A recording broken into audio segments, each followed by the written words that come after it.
When we first landed in Canada, our credit score wasn't bad. It was worse than bad. It was zero.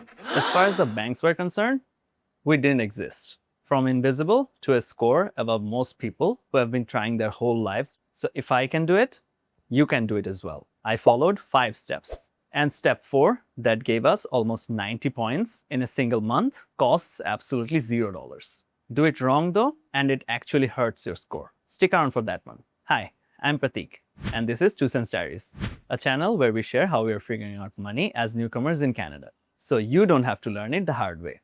Today, I'll share you the exact 5 steps that I followed, which took our credit score from 0 to 760 plus. Every step has a mistake that we learned the hard way, so you don't repeat them. Just a heads up, in today's video, I'm sharing what I learned, and whatever I say in this video is just for educational purposes.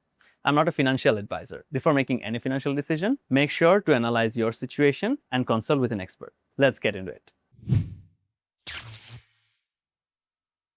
Before we get started with the 5 steps, there's one thing that broke my brain when I landed. Back in our home country, we had credit history, but we crossed the border and poof, everything's gone. We have to start from absolute scratch. A lot of newcomers think they come up with a low score.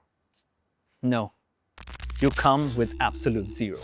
You show up with no score. There's a difference, and it matters. In Canada, credit scores run from 300 to 900. Roughly 660 and up is good. 725 plus is very good. And 760 plus is considered excellent. The average Canadian sits around 670. But if you're a newcomer, you are not even in the scale yet. You are a ghost, and ghosts cannot rent nice apartments, can't get the good phone plan, and can't get a good car loan without a cosigner. And today, that's what we're going to fix, starting with step 1. I've been a bearer of bad news today, but here's the good news. As a newcomer, you have a door built specially right for you, and most people walk past it without even realizing. It's called a newcomer banking package. Banks like RBC, TD, CIBC, Scotiabank, all of them have one. They'll give you a real credit card with no Canadian credit history required, and usually no security deposit either. Why would they do that? They want your business early. They're taking a chance on you that they won't be taking for a regular applicant. That's exactly what we did. We walked in as new permanent residents and asked for the newcomer card. But honestly, I almost didn't ask. At the first bank, the rep started steering me to a card with a security deposit. And I felt a little embarrassed, like I wasn't good enough for a real card yet. I almost said yes to end the awkwardness. But then I just asked, do you have anything especially for newcomers? And suddenly, there was a whole package on the table. So don't do what I almost did. And know this, the offers are not all the same. The card, the fees, the welcome bonus, the perks, they all vary between the banks. Check carefully and choose the one that suits you best. We've made a video with some of the best newcomer banking offers currently available in Canada and how to read the fine prints, which is very important. The link will be in the description box below. Go watch it after this one. That's step 1. You have the card. Now, what's step 2? Step 2 is a boring one, but it's very important because it covers 35% of your entire score. Skip it, and every other step in this video is wasted. If credit score were a video game, payment history would be the boss move. It's about 35% of your score, the biggest piece. The rule is painfully simple. Never ever miss a payment. Not late, not I forgot. One missed payment can sit on your report for years and undo months of good work. So how do you guarantee you never miss one? You have to stop trusting yourself to remember. Open your bank's app and set up automatic payment for at least the minimum balance every month. Think of it like your airbag. Even if your life crashes that month, the minimum goes out automatically and your history stays perfect. Then you pay the rest manually. And then there is a specific day you want to pay the rest. That's on step 4. Hold that thought. We'll come back to that later. And one myth to kill, carrying a balance does not help your score. You don't need to pay interest to build your credit. Pay it off. Banks love that lie because that's how they make money from you. Now comes step 3. And this is the step where I made the mistake, which resulted in almost 40 points deduction in just 2 months. And I didn't even do a single thing wrong. So I got my first card. The limit was $5,000. I used it for everything: groceries, shopping, eating out, and I always paid it off in full, on time, every month. I thought I was being responsible. My score went down. I was furious. How? I did everything right. Here's what I didn't know. There's a number called credit utilization. That's basically how much of your limit you're using every single month. It's about 30% of your entire score. So it's a huge piece. The recommended practice is stay under 30% of your limit. If you can, under 10% would be the sweet spot. I was regularly spending like $2,000–$3,000 every month. So that's more than 50% of my credit limit. I booked a flight on it, and that month it crossed 90%. To the bank's eye, I was looking desperate for credit, even though I paid every cent on time. I watched my score almost drop 40 points in just 2 months. 40 points, despite being really good with money. That's how counterintuitive this system actually is. But hey, that's how it is. What can we do? And hey, if you're liking this video and find it helpful, please like the video and subscribe. It really helps our channel grow. Future you with 760 score will high-five the present you. Okay, this was step 3, and this is where most beginners stop. But step 4 is arguably the most important one so far. It's the one that I promised you at the beginning, the $0 move. The one that gave us 93 points. Here it is. Everyone tells you to pay by the due date.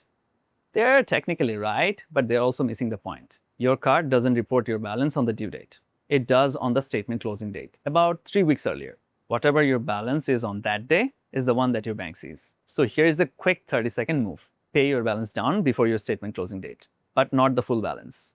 I paid just enough so that my utilization drops below the 10% threshold. If you pay the whole balance down, your bank is just going to see that you are not using enough credit. It's probably not going to hurt your score, but it's not going to help your score grow either. So I didn't spend $1 less. I didn't earn more. I just changed the day I paid. My reported utilization dropped from up to 90% to below 10%. And technically, I lied at the start of the video. It didn't happen in just 1 month. I did it consistently for months. And suddenly, in 1 month, I saw the result. My score jumped 90 points. So technically, it did happen in 1 month, but it took some consistency. If you wait until the due date, your high balance gets reported first, and then you pay it down. So the damage is already done. Timing is everything. And I understand it's not always possible, the cash is not always there. No guilt. But if you do have some money lying around, use a chunk of it to knock down the utilization rate before the statement cuts. The reported number is the only one that counts. So just one more step left. And this is a step people accidentally do all the time, which hurts their score big time. The last step of building your score is split in 3 ways. It's mostly patience. Length of history, about 15%. The longer your accounts stay open, the better. Which leads to the mistake people make all the time. They get a new, better card and just close the old one. Don't. That's a huge mistake. Closing your oldest card can make your history look younger, and it can hurt your score. So looking younger is not always the best choice. Try to keep your first card open forever. Put one small subscription on it. Netflix, Spotify, whatever. Set autopay and just forget about it. Just let it age quietly in the background. Next, credit mix, about 10%. Having different types of credit, like a credit card or maybe a small line of credit later, helps a little. But don't go chasing loans for this. It comes naturally with time.